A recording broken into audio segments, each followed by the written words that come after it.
Well, hello there. All right, what's up, everybody, and welcome back to the Realm of Curiosity.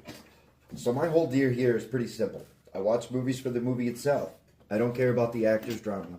I don't care about the behind-the-scenes gossip. I'm here to answer one question. Is this thing entertaining? Like, take Black Adam. People had all sorts of opinions about it, but if you just sit down and watch it, it's a solid, fun action flick. It's a good time. That's the vibe we're bringing here today, because we are diving headfirst into a film that is the absolute king of chaotic, stupid, and brilliant entertainment. Sam Raimi's cult classic, Amey of Darkness. So picture this, our hero, Ash Williams, fresh off the nightmare fuel of Evil Dead 2, gets sucked through a time portal with his 1973 Oldsmobile. He lands smack in the middle of 1300 AD.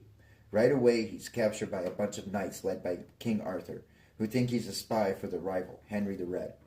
Before he can even process the time travel whiplash, he's disarmed, called a strange creature, and sentenced to die in a pit.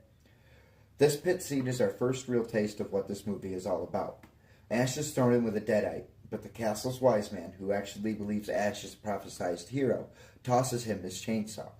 What follows is pure gory slapstick perfection. Ash lands his chainsaw hand and revs it up, and kills the two deadites that are in the pit with him.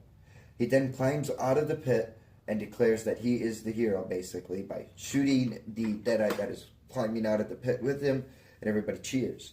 In one scene, he goes from prisoner to hero, not through nobility, but through sheer, loudmouth American bravado. And honestly, I'm here for it. But here's the thing. He doesn't want to be a hero. He's basically a guy on the worst business trip of all time.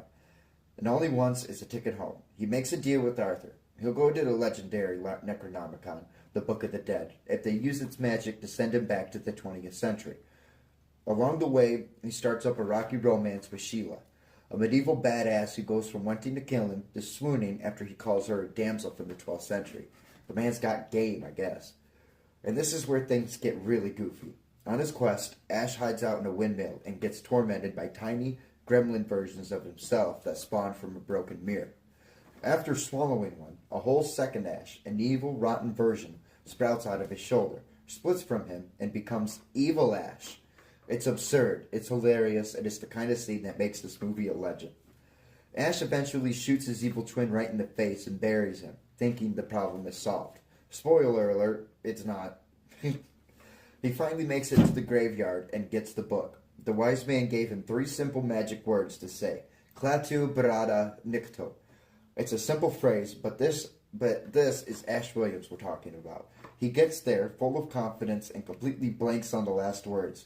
He tries to fake it with a cough. Klaatu Barada. There's 3 books there. 2 of them try to kill him. 1 of them is the real one. And by grabbing the real one without saying the proper words, he awakens the entire Army of Darkness. This resurrects his evil version, and basically this one lazy mistake dooms the entire kingdom in the world.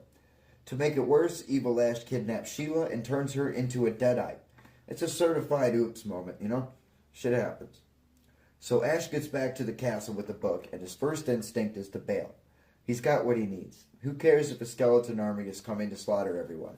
But as he's riding away, something clicks. You can see it on his face. This is the pivotal moment. He turns his horse around, rides back, and helps the people out. He gets them all together, teaches them how to fight, gets them all riled up.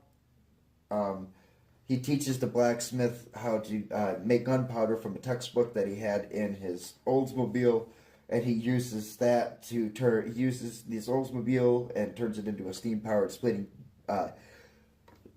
blade of death, or whatever the hell you want to call it. I don't know. It's pretty wonky. You know what I mean? Before the battle, Ash has to give everybody a speech to get everybody riled up for the big battle, and he tells them all that if you want to run, you can, but I'm through running. And that right there is what turns the pivotal point of him going into the battle, which is one of the greatest things ever put to film, honestly. It's pretty ridiculous. It's a chaotic, hilarious, and genuinely epic war between knights, peasants, and an army of stop-motion skeletons. It ends with Ash leading the charge and blowing Evil Ash to Kingdom Come, literally, and saving Sheila with the smoothest line in cinema history. Give me some sugar, baby. In the end, Army of Darkness is a perfect example of what we look for at the Realm of Curiosity. It is a deep philosophical masterpiece. Is it a deep philosophical masterpiece? No. It is a non-stop, wildly entertaining blast from start to finish. It's a film that knows exactly what it is and leans into its own absurdities and glorious results. If you agree, let me know your favorite Ash one-liner in the comments below. Don't forget to like and subscribe to keep exploring more entertainment with me. Stay curious and thanks for watching. And just as a side note, this is my first movie review. I've never done a video like this. So we're going to see how it goes. The best way to do it is to start from one and practice and go from there. You get better as you do it. So I hope to see you guys as the journey unfolds.